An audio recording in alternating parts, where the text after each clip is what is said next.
Hi, I'm Randy Altman with postPerspective. We're at SMPTE 2019, and this is Mike Zink. He is VP of Technology at Warner Brothers, and you are a SMPTE Fellow. I am. You are. So how long have you been involved with SMPTE? For a long time, actually. I think well over a decade. I don't even remember when it exactly was, probably like 15 years or so. What drew you to the organization?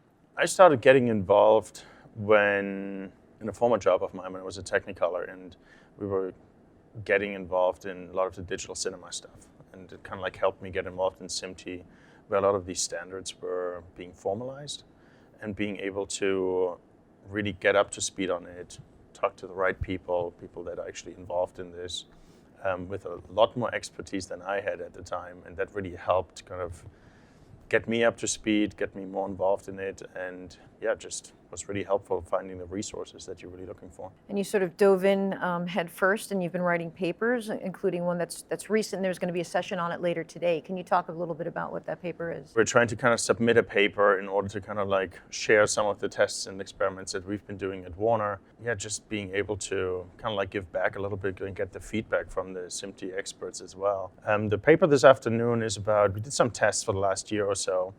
And it might sound like a rather esoteric topic, but it's really trying to determine the differences between film scanner noise and film grain.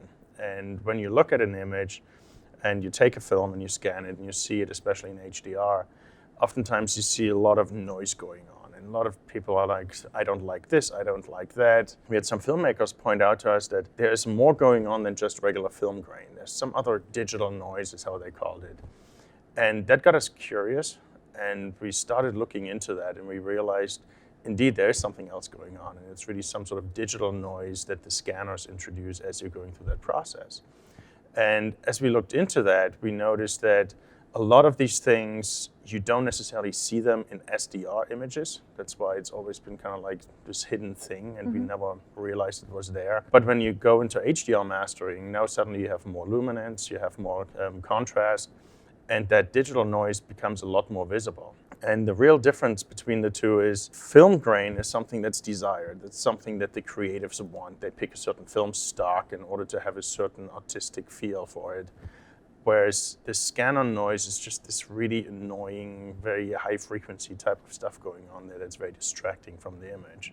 So it's really trying to determine how can we eliminate some of that, and the paper is talking about some methods on how can you eliminate the digital scanner noise, yet you maintain the film grain, which is this artistic, desired look in the first place. Right. So what's the next step with that?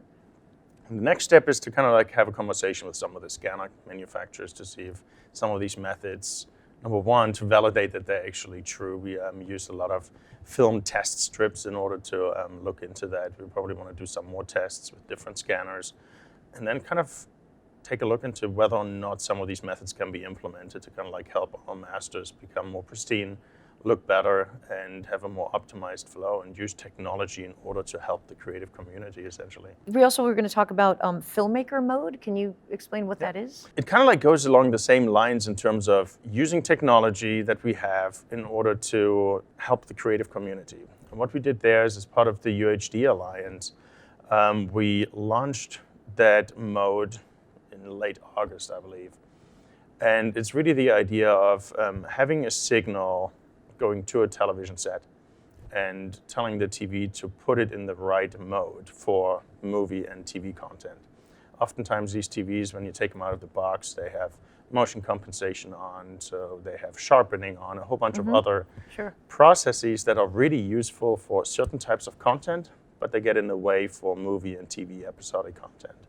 So we want to use metadata or a button on the remote and make it really simple for consumers in order to get into the right mode and make sure that they can see the movie the way it was intended and none of the other stuff gets in the way. Because your average Joe or Joan doesn't necessarily know how to set the TV. So for years they could be watching it with all those settings and not getting the intent of the creative. Exactly. It was interesting. I think there's studies that say that about 90% of the people take the TV out of the box and never change the mode. You're watching all sorts of content on there. You're watching sports, you're watching movies, you're watching games, whatever else you're doing. And there's a lot of things in these televisions, and all of them have different modes for each of the different things. But if you never change it, Right. you kind of like end up with this one mushy thing that might work for some but not for the other. So for us, it was really important to make sure that we make it simple for consumers, and being able to actually get them automatically, ideally, into that mode so that they can always enjoy it the way it was intended to be seen was something really important. So is this available now? Like, so what's the timing? We have 3 manufacturers that we announced so far that have committed to implementing it, which are Panasonic, LG Electronics, and Vizio. And we're working on others, obviously, and I think most of them have announced that they're planning to implement it in their 2020 models. So it's That's coming amazing. soon. Fantastic. That's very cool. So they Lot just of work. plug it in, and whatever the content calls for, the mode switches automatically. I think it depends on the manufacturer. Some of them will do it automatically, where you have metadata from the content and it then triggers it to go into that mode. Panasonic, I believe, has announced that they're going to implement it with a button on the remote, so you just click on it and it very quickly jumps into it. Very, very cool. Mike, thank you for stopping by and sharing all this information, and for your work and making it easier for people to see how the creative was intended to be.